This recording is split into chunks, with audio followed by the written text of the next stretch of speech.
যাররা পর্যন্ত ভালো কাজ করলে সেইটাও জানায়া দেবে, যাররা পর্যন্ত খারাপ কাজ করলে সেইটাও জানায়া দেবে। যাররা কাকে বলা হয় আগেও বলেছি, আজকে আরেকটু ভালো করে বলতেছি।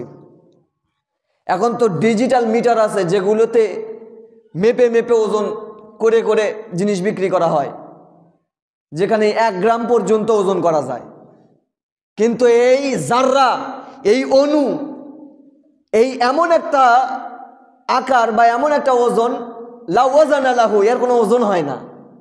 এটাই 1 গ্রামও হবে না, অর্ধেক গ্রামও হবে না, কোনো গ্রাম নেই এটার, একেবারেই নগণ্য।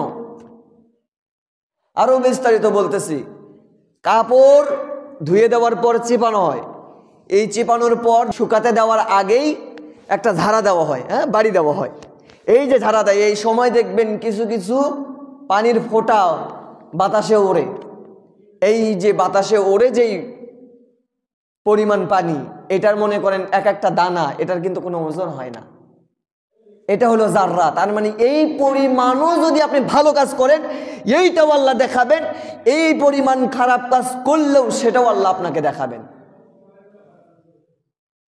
তার মানে আপনি আমি যতটুকু পর্যন্ত আল্লাহ পাকের জন্য নিবেদিত প্রাণ হয়ে যাচ্ছি, নিজেদের জীবনকে উৎসর্গ করে দিচ্ছি, ততদূর পর্যন্ত আমরা দেখতে পারবো কাল কিয়ামতের দিন।